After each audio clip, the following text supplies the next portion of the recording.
Good morning students. Previous ಕ್ಲಾಸಲ್ಲಿ ನಾವು accounting standard ಹೇಗೆ ಇಂಡಿಯಾದಲ್ಲಿ ಇಶ್ಯೂ ಆಗುತ್ತೆ ಅನ್ನೋದನ್ನ ತಿಳ್ಕೊಂಡಿದ್ವಿ. ಸೊ ಇವತ್ತು ಇಂಡಿಯನ್ ಅಕೌಂಟಿಂಗ್ ಸ್ಟ್ಯಾಂಡರ್ಡ್ ಬಗ್ಗೆ ತಿಳ್ಕೊಳ್ತಾ ಹೋಗೋಣ. Indian accounting standards for Indian account as for Indian accounting standards are converged accounting standard for IFRS, that is International Financial Reporting Standards, to ensure that India coverage globally accepted standards. So Indian accounting standard ಅನ್ನೋದು that should be converged with IFRS, International Financial Reporting Standards ಅಂತ ಇದೆ. ಅದ್ರ ಜೊತೆಗೆ converge ಆಗಿದೆ, means ಅದನ್ನ ಹೋಲಿಕೆ ಆಗುವಂತ accounting standards ಗಳನ್ನ ಇಲ್ಲಿ ಪ್ರಿಪೇರ್ ಮಾಡಿದ್ದಾರೆ. ಯಾಕೆ ಅಂತಂದ್ರೆ ಇಂಡಿಯಾದಲ್ಲಿ ಇರುವಂತ accounting standards globally accepted accounting standards ಗಳನ್ನ ಫಾಲೋ ಮಾಡ್ತಾ ಇದೆ ಅನ್ನೋದನ್ನ ತಿಳಿಸ್ಕೊಳ್ಳೋಕೋಸ್ಕರ ಇಂಡಿಯನ್ ಅಕೌಂಟಿಂಗ್ ಸ್ಟ್ಯಾಂಡರ್ಡ್ಸ್ ನ ಇಂಟರ್ನ್ಯಾಷನಲ್ ಫೈನಾನ್ಷಿಯಲ್ ರಿಪೋರ್ಟಿಂಗ್ ಸ್ಟ್ಯಾಂಡರ್ಡ್ಸ್ ಜೊತೆಗೆ ಕನ್ವರ್ಜ್ ಮಾಡಿದ್ದಾರೆ. Indian accounting standards were adopted by the country and was made mandatory for selected companies. So Indian accounting standard na India already adopt ಮಾಡ್ಕೊಂಡಿದ್ದಾರೆ, and then it is mandatory for some selected companies. Selected companies ಗೆ ಅದು mandatory ಮಾಡಿದ್ದಾರೆ, ಅದನ್ನ follow ಮಾಡಲೇಬೇಕು ಅಂತ ಹೇಳ್ತಾ ಇದ್ದಾರೆ. Indian accounting standards provide the principle for recognition. So principles for recognition, measurement, treatment, presentation and disclosure of accounting standard action in financial statement prepared as per Indian accounting standard. So Indian accounting standard na use ಮಾಡಿ financial statement ಗಳನ್ನ prepare ಮಾಡದೆ give a recognition, measurement and treatment and presentation and disclosure of accounting transactions in financial statement ಅನ್ನು ಕೊಡ್ತಾ ಇದೆ. The Indian accounting standards are named and numbered in the same way as International Financial Reporting Standard. International Financial Reporting Standard ಯಾವ ತರ ಇದೆ ಅದೇ ತರ Indian accounting standards ಗಳಿಗೆ name ಮತ್ತೆ ನಂಬರ್ ಗಳನ್ನ ಕೊಡ್ತಾ ಹೋಗ್ತಾ ಇದ್ದಾರೆ. ಸೇಮ್ IFRS ಏನಿದೆ ಅದನ್ನೇ ಇವರು ಕನ್ವರ್ಜ್ ಮಾಡ್ಕೊಂಡು ಅದ್ರ ಜೊತೆ ಕನ್ವರ್ಜೆಂಟ್ ಆಗಿ ವರ್ಕ್ ನ ಮಾಡ್ತಾ ಇದ್ದಾರೆ. National Advisory Committee on Accounting Standards recommend these standards to Ministry of Corporate Affairs. Ministry of corporate affairs ಗೆ ಈ ಸ್ಟ್ಯಾಂಡರ್ಡ್ಸ್ ಗಳನ್ನ ರೆಕಮೆಂಡ್ ಮಾಡುತ್ತೆ. And ministry of corporate affairs has to spell out the accounting standard applicable from companies in India. So ministry of corporate affairs ಏನಿದೆ central government ಅಲ್ಲಿ, ಈ department ಈ accounting standard ಗಳನ್ನ mandatory ಮಾಡ್ತಾ ಹೋಗುತ್ತೆ ಇನ್ ಇಂಡಿಯಾದಲ್ಲಿ. As on date, ministry of corporate affairs has notified 41 Indian accounting standards. At present ಇಂಡಿಯಾದಲ್ಲಿ 41 Indian accounting standards ಇದೆ. This shall be applied to the companies of financial year 2015-16 voluntarily, and from 2016-17 on mandatory basis based on the international consciousness. The regulator will separately notify the date of implementation of Indian accounting standard for the bank, insurance companies, etc. ಈ Indian accounting standards ಏನಿದೆ 41 Indian accounting standards Indian ಕಂಪನಿಗೆ 2015 and 16 ಅಲ್ಲಿ apply ಆಯಿತು. But bank ಮತ್ತೆ insurance ಕಂಪನಿಗಳಿಗೆ ಇದು ಯಾವಾಗ apply ಆಯಿತು ಅಂದ್ರೆ 2016 and 17 ಅಲ್ಲಿ ಅಪ್ಲೈ ಆಯಿತು.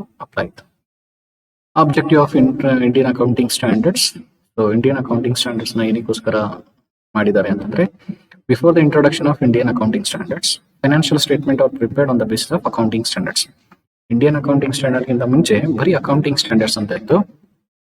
They are not in line with the standards and principle applicable globally. ಆ ಅಕೌಂಟಿಂಗ್ ಸ್ಟ್ಯಾಂಡರ್ಡ್ಸ್ ಏನಿತ್ತು ಗ್ಲೋಬಲ್ ಇಲ್ಲಿ ಏನು ಪ್ರಿಪೇರ್ ಮಾಡ್ತಿದ್ದಾರೆ ಫೈನಾನ್ಷಿಯಲ್ ಸ್ಟೇಟ್ಮೆಂಟ್, ಆ ಅಪ್ಲಿಕೇಬಲ್ ಲೆವೆಲಿಟಿಗೆ ಇರಲಿಲ್ಲ. ಸೊ ಡ್ಯೂ ಟು ದಿಸ್, ಅದರಿಂದ investor were not able to access and compare the financial position of Indian company with the global company. Global ಕಂಪನಿನೇ ಬೇರೆ ಸ್ಟ್ಯಾಂಡರ್ಡ್ಸ್ ಯೂಸ್ ಮಾಡ್ತಾ ಇತ್ತು, ಇಂಡಿಯನ್ ಕಂಪನಿಗಳೇ ಬೇರೆ ಸ್ಟ್ಯಾಂಡರ್ಡ್ಸ್ ಯೂಸ್ ಮಾಡ್ತಾ ಇರೋದ್ರಿಂದ ಆ ಫೈನಾನ್ಷಿಯಲ್ ಸ್ಟೇಟ್ಮೆಂಟ್ ಗಳನ್ನ ಕಂಪೇರ್ ಮಾಡಕ್ ಆಗ್ತಾ ಇರಲಿಲ್ಲ. In order to make the financial statement uniform, ಒಂದೇ ತರ ಮಾಡೋಕ್ಕೋಸ್ಕರ Indian accounting standards were introduce which are coverage from IFRS, that is global standards. Moreover, introduction of Indian accounting standard will bring consistency in the accounting practice and principle followed by the companies in India. So IFRS ಜೊತೆ convert ಮಾಡೋದ್ರಿಂದ, so ಇಂಡಿಯಾದಲ್ಲಿ ಇರುವಂತ ಕಂಪನಿಗಳು Indian accounting standard ನ use ಮಾಡೋದ್ರಿಂದ accounting practices ಮತ್ತೆ principles follow ಮಾಡ್ತಾವಲ್ಲ ಕಂಪನಿಗಳು, ಅದರಲ್ಲಿ ಕನ್ಸಿಸ್ಟೆನ್ಸಿನ ಇವರು ಪ್ರೊವೈಡ್ ಮಾಡ್ತಾರೆ. And other companies across the world leading to enhance the accessibility and applicability of acceptability of financial statement by global investors. So ಈ ತರ ಮಾಡೋದ್ರಿಂದ ಗ್ಲೋಬಲ್ ಇನ್ವೆಸ್ಟರ್ಸ್ ಇಂಡಿಯನ್ ಕಂಪನಿಗಳಲ್ಲಿ ಇನ್ವೆಸ್ಟ್ ಮಾಡೋಕೆ ಇದು ಹೆಲ್ಪ್ ಆಗುತ್ತೆ by making comparison with global companies with Indian company financial statements. Applicability of Indian accounting standard. Indian accounting standards ಯಾವಾಗಿಂದ apply ಆಯಿತು ಅಂತ. The Ministry of Corporate Affairs in 2015 had notified the companies Rule 2015, which stipulated the adoption and applicability of Indian accounting standard in a phased manner beginning from the accounting period 2016-17. Ministry of Corporate Affairs in 2015 ಇದು ಆರ್ಡರ್ ಮಾಡಿತು.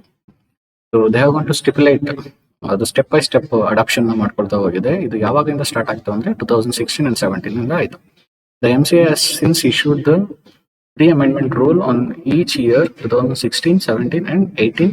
It amended at 2015 rules. 2015 ಅಲ್ಲಿ ಏನು accounting standard rule ಆಯಿತು ಅದನ್ನ 3 ಸಲ ಈಗ amend ಮಾಡಿದೆ.